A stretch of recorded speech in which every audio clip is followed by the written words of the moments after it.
नमस्कार। तो आज बात करते हैं डीप लर्निंग के उन हिडन इंजन्स की जो एआई मॉडल्स को स्मार्ट बनाते हैं, यानी ऑप्टिमाइजर्स। ये वो कोर एल्गोरिदम्स हैं जो तय करते हैं कि एक मॉडल कितनी अच्छी तरह और कितनी तेजी से सीखेगा। तो चलिए इसे गहराई से समझते हैं। सोचिए, आप एक बहुत बड़ी विशाल पर्वत श्रृंखला में हैं और आपकी आंखों पर पट्टी बंदी है और आपका काम है सबसे गहरी घाटी खोजना। सुनने में इम्पॉसिबल लगता है ना? एक न्यूरल नेटवर्क के लिए चैलेंज कुछ ऐसा ही होता है। उसका लक्ष्य भी यही है, एक कॉम्प्लेक्स अनजान लैंडस्केप में सबसे निचला बिंदु खोजना।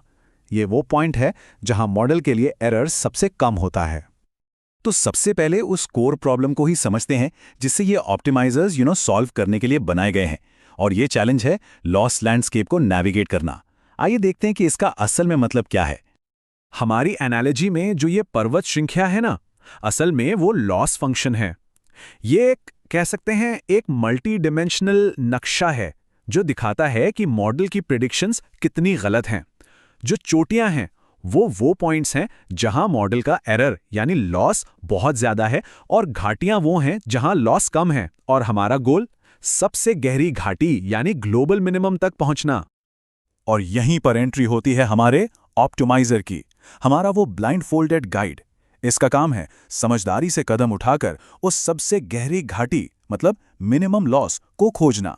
ये मॉडल के इंटरनल पैरामीटर्स, जिन्हें हम वेट्स एंड बायसेस कहते हैं, को धीरे धीरे एडजस्ट करके ये काम करता है।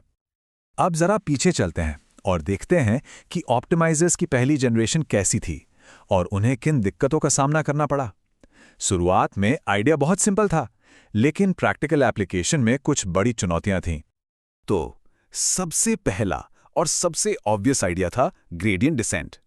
इसका लॉजिक बहुत सीधा है भाई, जिधर भी ढलान सबसे तेज दिखे बस उसी तरफ एक कदम बढ़ा लो, करते करते आप नीचे पहुंच ही जाएंगे। Sounds perfect, right? लेकिन इसमें एक बहुत बड़ी प्रैक्टिकल प्रॉब्लम है। अगर हमारा गाइड हर कदम उठाने से पहले पूरे के पूरे डेटा को एनालाइज करने लगे, जिसे हम बैच ग्रेडियंट डिसेंट कहते हैं, तो ये प्रोसेस इतना स्लो हो जाएगा कि सालों लग जाएंगे। इसका एक तेज सोल्यूशन निकाला गया, स्टोकास्टिक ग्रेडियंट डिसेंट या एसजीडी। इसमें गाइड हर बार सिर्फ एक रैंडम डेटा सैंपल को देखकर अगला कदम लेता है। ये बहुत तेज तो है, पर इससे एक नई चैलेंज पैदा होती है। रास्ता बहुत ज्यादा नॉइजी हो जाता है। अब एसजीडी के साथ दिक्कत यह है कि इसका रास्ता बहुत नॉइजी होता है। आप इसे ऐसे समझ सकते हैं कि हमारा गाइड सीधे नीचे जाने के बजाय जिगजैग करते हुए, थोड़ा लड़खड़ाते हुए जा रहा है। हाँ, वो आखिरकार घाटी तक पहुंच तो जाएगा, लेकिन उसका रास्ता बहुत इनएफिशिएंट और लंबा होगा। तो इस जिगजैग प्रॉब्लम का पहला बड़ा अपग्रेड था मोमेंटम। इसका आइडिया बड़ा कूल है। ये गाइड को उसकी पिछली डायरेक्शन याद रखने में मदद करता है। मतलब अगर वो लगातार एक ही दिशा में नीचे जा रहा है तो मोमेंटम उसे उसी डायरेक्शन में एक एक्स्ट्रा धक्का, एक पुश देता है, बिल्कुल वैसे ही जैसे एक लुढ़कती हुई गेंद रफ्तार पकड़ लेती है। इससे वो नॉइजी स्टेप्स स्मूथ हो जाते हैं और सही दिशा में स्पीड बढ़ जाती है। चलिए अब आते हैं अगली बड़ी चुनौती पर। देखिए, ये जो लॉस लैंडस्केप है ना, ये हर जगह एक जैसा नहीं होता। कहीं पर ढलान बहुत तेज है तो कहीं जमीन लगभग फ्लैट है। अब जरा सोचें, क्या हो अगर हमारे गाइड के कदमों का साइज फिक्स्ड हो, जिसे हम लर्निंग रेट कहते हैं। जहां ढलान तेज है वहां तो छोटे छोटे सधे हुए कदम चाहिए, राइट? ताकि वो घाटी को ओवरशूट ना कर जाए। और जहां जमीन लगभग फ्लैट है वहां तो बड़े बड़े कदम लेने पड़ेंगे, वरना हम आगे ही नहीं बढ़ेंगे। तो एक सिंगल फिक्स लर्निंग रेट, ये तो इनएफिशिएंट है। और इसका सोल्यूशन जबरदस्त सोल्यूशन है, अडैप्टिव ऑप्टिमाइजर्स।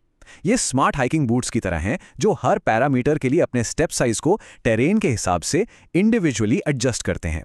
मतलब हर पैरामीटर का अपना कस्टम स्टेप साइज। ये प्रोग्रेस धीरे धीरे हुआ। पहले आया एडाग्रैड। ये स्पार्स डेटा के लिए कमाल का था, जैसे एनएलपी में। पर इसकी एक बड़ी दिक्कत थी, इसका लर्निंग रेट धीरे धीरे इतना छोटा हो जाता था कि मॉडल सीखना ही बंद कर देता था। फिर इस प्रॉब्लम को फिक्स करने के लिए आया आरएमएस प्रॉप, जिसने स्क्वायर्ड ग्रेडियंट्स का एक मूविंग एवरेज इस्तेमाल करके लर्निंग रेट को वैनिश होने से रोका।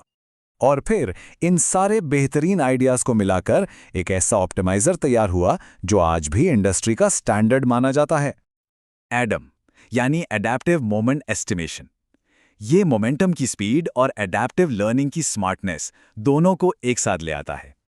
देखिए एडम काम कैसे करता है। ये एक साथ दो चीजें करता है। पहला, मोमेंटम की तरह ये ग्रेडियंट्स का मूविंग एवरेज ट्रैक करता है ताकि डायरेक्शन बनी रहे। और दूसरा, आरएमएस प्रॉप की तरह ये स्क्वायर्ड ग्रेडियंट्स का मूविंग एवरेज ट्रैक करता है ताकि हर पैरामीटर का लर्निंग रेट एडजस्ट हो सके। सच में बेस्ट ऑफ बोथ वर्ल्ड्स। और इसका असर जबरदस्त। एडम के ओरिजिनल पेपर को आप सोचिए 10 लाख से भी ज्यादा बार साइट किया गया है। और इसकी सबसे बड़ी वजह यह है कि इसके जो डिफॉल्ट सेटिंग्स हैं ना, वो ज्यादातर प्रॉब्लम्स के लिए काफी अच्छा काम कर देते हैं। ये एक बहुत ही वर्सेटाइल और रिलायबल चॉइस बन गया है। लेकिन रुकिए, कहानी यहां खत्म नहीं होती। ये फील्ड आज भी तेजी से बदल रहा है। तो अब बात करते हैं कुछ मॉडर्न ट्वीक्स की और कुछ प्रैक्टिकल सलाह की। आजकल एडम जैसे ऑप्टिमाइजर्स काफी पॉपुलर हैं। ये रेगुलराइजेशन मतलब वेट डीके को ज्यादा बेहतर तरीके से हैंडल करते हैं, जिससे मॉडल्स ओवरफिट नहीं होते। इसीलिए ट्रांसफॉर्मर्स जैसे बड़े मॉडल्स के लिए ये स्टैंडर्ड चॉइस बन गए हैं। और सीपीआर जैसे नए अप्रोचेस ये दिखाते हैं कि इस फील्ड में इनोवेशन अभी भी जारी है।